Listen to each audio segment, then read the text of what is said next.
Understanding the psychology of money, behavior, decisions, and true wealth. Financial DNA. You're not crazy. Money is a constant in our lives. Some people have it, some don't. Some have mastered it, while most are still chasing it. Many view money as just numbers, spreadsheets, or math, an equation to solve. But real financial decisions are often made far from calculators, around dinner tables, influenced by ego, pride, fear, and personal history. The true essence of money lies in the interplay between the cold arithmetic of spreadsheets and the complexities of human nature. Financial success is less about knowledge and more about behavior. The psychology of money. This exploration delves into the human side of money. Financial DNA and life experiences. Our experiences with money are shaped by a multitude of factors. Our generation, family income, cultural values, geography, and the economic environment we grow up in. These factors influence how we perceive money and make financial decisions. For instance, those born in the 1970s witnessed a nearly tenfold increase in the S&P 500 during their youth, fostering a positive attitude toward the stock market and a propensity to invest. In contrast, those born in the 1950s saw stagnation in the market during their formative years, leading to skepticism about investing. Similarly, people from the 1960s experienced high inflation, which heightened their awareness and negativity toward its effects, while those from the 1990s saw relatively low inflation and paid less attention to it. A person's experiences during their formative years greatly influence their financial decisions. Even when decisions may appear irrational, they often make sense within the context of that individual's unique worldview and life story. People do crazy things with money, but no one is crazy. We all make decisions based on our experiences and perceptions, and there's no universally correct way to manage money. The power of compounding. Warren Buffett is celebrated as one of history's greatest investors, but his success is not only about skill. Of his $84.5 billion net worth, $81.5 billion was earned after his mid-60s. Buffett's true secret lies in time and the power of compounding. Starting at age 10, Buffett leveraged decades of compounding. For example, investing $1,000 at an 8% return would yield $80 in the first year. If reinvested, the total grows, and subsequent returns compound further.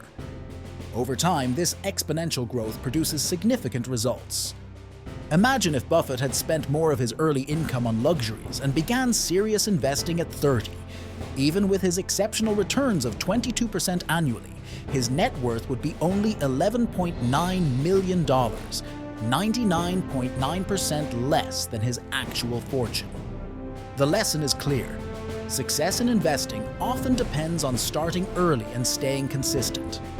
Even investors like Jim Simons, who boasts higher annual returns than Buffett, have amassed less wealth due to starting later in life. Compounding over a long time horizon is the real differentiator. The bias toward pessimism. When it comes to money, many of us are biased toward pessimism. While optimism believes in long-term positive outcomes despite setbacks, pessimism grabs our attention more readily. Bad news, like a stock market crash, sparks immediate concern, while steady gains over time often go unnoticed. This bias stems from the nature of progress. Good things usually take time and happen incrementally, while negative events occur suddenly. For example, medical advances save millions of lives each year, but a single tragic event garners far more attention. To succeed financially, we must resist the pull of pessimism and remember that the odds of a positive outcome often improve over time. The role of luck and risk. Success involves both talent and external factors like luck and risk. Bill Gates, for example, attended a high school that happened to have a computer in 1968, an extraordinary rarity. Success is like navigating a sailboat. You can control the sails, but the wind and waves, luck and risk are beyond your control. The true key to happiness. Many pursue wealth to achieve happiness, but real happiness comes from having control over your time.